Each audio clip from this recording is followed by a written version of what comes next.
Last calculation में हमारा under root 15 आ गया और आंसर हमारा दशमलव में दे दिया। अब यहाँ पर हमें अंडर रूट 15 की अगर वैल्यू नहीं पता तो हमने जो मेहनत क्वेश्चन करने में की है वो सारी की सारी बर्बाद हो जाएगी और यहाँ पर हमारा समय भी चला जाएगा।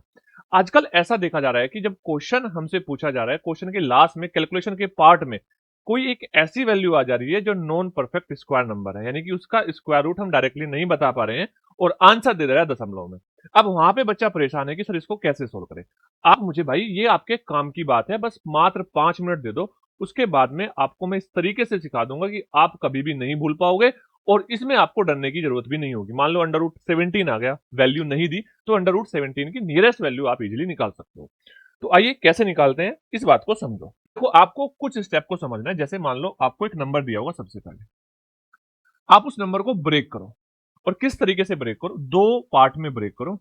और वो दो पार्ट हो सकते हैं ए प्लस माइनस बी, यानी कि प्लस भी हो सकता है और माइनस भी हो सकता है। अब इसमें ध्यान रखने वाली बात यह है कि जो ये ए है, ये अपने आप में एक पूर्ण वर्ग संख्या होगी। कैसी संख्या होगी? पूर्ण वर्ग संख्या होगी। और जो बी है, बी प्लस भी हो सकता है, माइनस भी हो सकता है, लेकिन नियरेस्ट होगा। अब प्लस माइनस क्यों बोल रहा हूं मैं? अगर प्लस में नियरेस्ट है तो प्लस को रखना, माइनस में नियरेस्ट है तो माइनस को रखना। इसके बाद में सेकंड स्टेप आपका होना चाहिए, भाई ए तो हमारा क्या है? नंबर ऐसा है जिसका अंडर रूट किया जा सकता है, तो अंडर रूट ए, इसका वैल्यू तो सोल्व होके आ जाएगी। अब यहां प्लस है तो प्लस और माइनस है तो माइनस, और यहां पर आप बोलोगे B upon 2 under root B. बस आप इस फॉर्मूले को दिमाग में छाप लो और फिर आप किसी भी नॉन परफेक्ट स्क्वायर नंबर का स्क्वायर रूट बता सकते हो और अपना आंसर बता सकते हो। अब नहीं फंसोगे पेपर में बिल्कुल भी। अब देखो करना क्या है। अब मैं आपको क्वेश्चन करके दिखाता हूं। जैसे मान लो आपको किसी ने दे दिया अंडर रूट 17, या अंडर रूट 17 छोड़ो, हाँ अंडर रूट 17 से ही शुरू करते हैं। अंडर रूट 17, अब आप इसको ब्रेक करो। देखो ध्यान से, मैं इसको ब्रेक कर सकता हूं। अंडर रूट 17 के पास में जो पूर्ण वर्ग संख्या है वो 16 है। मैंने बोला 16 और प्लस 1, 16 प्लस 1 17, नियरेस्ट चली गई। अब 16 का स्क्वायर रूट हुआ 4 और 1/4 का दुगना, 4 का दुगना 8। तो अब बताओ, 4 प्लस 1 को मैं 8 से भाग दूंगा तो आएगा 0.125। अब आप देख लो, अंडर रूट 17 का स्क्वायर रूट में नियरेस्ट वैल्यू जो है वो 4.125 आ चुकी है। ठीक है।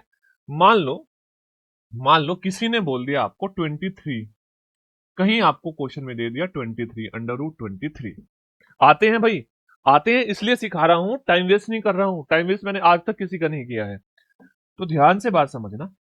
यहां पर आपको क्या करना है? अब देखो, इसके नियरेस्ट नंबर है 25। कितना है? 25। तो मैंने बोला 25, 25 माइनस 2 23 होता है। अब 25 का स्क्वायर रूट तो 5 हो जाएगा और 5 माइनस 2/5 का डबल, 5 का डबल होता है 10, 5 का डबल होता है 10। तो यहां पे आप बोलोगे 5 माइनस 0.2, तो यानी कि आंसर आ जाएगा 4.8। अब 23 का स्क्वायर रूट होगा नियरेस्ट में 4.8। अब आपको कमेंट करके बताना है। मान लो मैंने आपसे बोल दिया कि अंडर रूट 7 का बताता हूं, अंडर रूट 7 का, इसका मैं बताता हूं आपको ना, अंडर रूट 7 का। तो आप कैसे बताओगे? आप अंडर रूट 7 को ब्रेक करोगे 9 माइनस 2 में। नियरेस्ट तो यही होगा। यस, 9 माइनस 2, 9 का स्क्वायर रूट करोगे 3 आएगा, -2/6।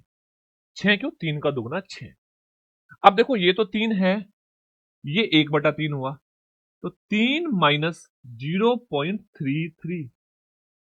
अब देखो, क्या ये 2.67 आ जाएगा? Nearest value 2.67। अब आपको अगर ये चीज समझ में आई, क्योंकि पेपर में इतने छोटे छोटे नंबर ही आएंगे, बड़े नंबर का भी आप इसी तरीके से कर सकते हो।